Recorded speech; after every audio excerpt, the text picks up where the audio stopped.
یہاں بیٹھنے کا جو مقصد ہے وہ یہ ملے گا۔ اگر یہاں آپ کے بیٹھنے کا مقصد یہ ہے کہ قرآن و حدیث کی روشنی میں جو باتیں کہی جائیں گی اس پر ہم عمل کریں گے تو یقیناً اللہ تبارک و تعالی ہمیں اور آپ کو اس چیز پر عمل پیدا فرمائیں گے۔ تو ہمارے اور آپ کا مقصد یہ ہے نا کہ جو قرآن و حدیث کے مطابق بات کہی جائے گی ہم اس پر عمل کریں گے انشاءاللہ۔ میرے محترم، میں نے جو حدیث پڑھی اس حدیث کا ترجمہ یہ ہے کہ اے نوجوانوں کی جماعت، اگر تم بیوی کے نان و نفقہ ادا کرنے کی طاقت اور استطاعت رکھتے ہو تو چاہیے کہ تم شادی کر لو، اور اگر تم بیوی کے نان و نفقہ ادا کرنے کی طاقت اور استطاعت نہیں رکھتے ہو تو چاہیے کہ روزہ رکھو، اس لیے کہ روزہ نفسانی خواہشات کو توڑنے کا بہترین ذریعہ ہے۔ میرے محترم، یہ مذہب اسلام بہت ہی اچھا مذہب ہے جو آپ کو پیدا ہونے کے بعد سے مرنے تک کا سارا طریقہ بتاتا ہے، وہی بتا رہا ہے، نوجوانوں کو مخاطب کر کے کہہ رہا ہے۔ اگر چاہتا تو یہ بھی کہہ سکتا تھا بچوں سے بھی، لیکن نوجوانوں سے ایسے نوجوان کو مخاطب کیا گیا ہے جو اپنے بیوی کے رکھنے کے، کھانے کے، کپڑا پہنانے کی طاقت رکھتا ہو، اسے مخاطب کر کے کہا گیا ہے کہ اگر تم طاقت رکھتے ہو تو تم نکاح کر لو۔ میرے محترم، اللہ کے رسول نے فرمایا، اللہ کے نبی کی حدیث ہے، تنکح المرأة لأربع لمالها ولحسبها ولجمالها ولدينها فاظفر بذات الدين۔ آج کل ہمارا آپ جو رشتہ کرتے ہیں تو عام طور پر 4 باتیں ملحوظ رکھی جاتی ہے۔ نمبر 1 یہ کہ لڑکی مالدار ہو، نمبر 1 لڑکی مالدار ہو، نمبر 2 یہ کہ لڑکی کا خاندان بہت مضبوط ہو، نمبر 3 یہ کہ لڑکی بہت خوبصورت ہو، نمبر 4 جو چوتھے درجے میں ہم رکھتے ہیں وہ یہ ہوتا ہے کہ لڑکی دیندار ہو۔ میرے مطلب، اللہ کے رسول نے فرمایا، اگر کوئی شخص کسی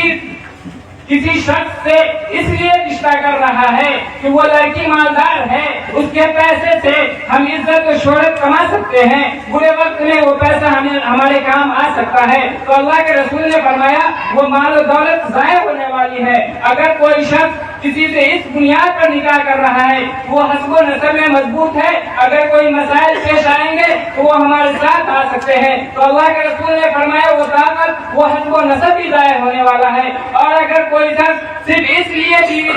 رشتہ کرتا ہے کہ لڑکی خوبصورت اگر اپنی ساری خواہشات پوری کر سکتا ہے۔ نمبر 4 فرمایا فاظفر بذات الدین،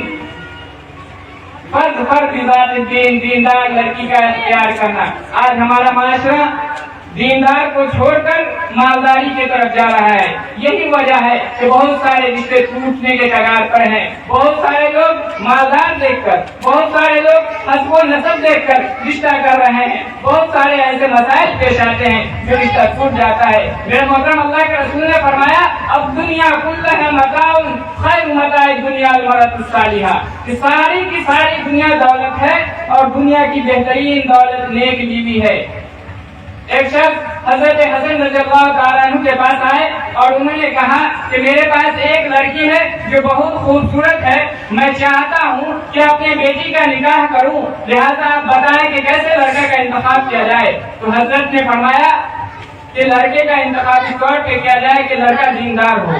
اگر لڑکا دیندار ہوگا تو وہ آپ کے بیٹی کو نہ چاہ کر بھی اگر اس کا دل یہ گوارا کرے کہ میں اس کے ساتھ نہیں رہ سکتا ہوں، پھر بھی وہ آپ کو بیٹی کو ستائے گا نہیں، تکلیف نہیں دے گا، اور اگر وہ پیار و محبت سے رکھے گا تو بدرجہ اولا اس کو تکلیف نہیں دے گا۔ اس لیے اللہ کے رسول نے فرمایا اب دنیا کلھا متاع خیر متاع الدنیا المرأة الصالحہ، کہ دنیا کی بہترین دولت مال نیک عورت ہے جس کی سیرت اچھی ہو، جس کے اخلاق اچھی ہو۔ میرے محترم، جب ہم لڑکی کا انتخاب کر لیے تو نکاح کا انتخاب جب کر لیے کہ فلاں لڑکی سے کرنا ہے، کیسی لڑکی ہونی چاہیے، تو اسے کیا کہا جائے، تو اللہ کے رسول نے فرمایا اجعلوا فی المساجد، نکاح مسجدوں میں کرو، اس لیے کہ نکاح ہمارے یہاں عبادت ہے، غیروں کے یہاں عیاشی ہے، اور عیاشی کی جگہ بازار ہوا کرتی ہے، عیاشی میں شراب و کباب ہوا کرتا ہے، ہمارے یہاں نکاح عبادت ہے اور عبادت کی جگہ مسجد ہے۔ جب ہم مسجد کے اندر نکاح کریں گے تو ہمارے اندر جو بھی خرافات بدعات جنم لے رہے ہیں یہ تمام چیز ختم ہو جائے گی۔ میرے محترم، جب اللہ کے رسول نے لڑکی کا انتخاب فرما دیا، جب آپ کو جگہ بتا دی گئی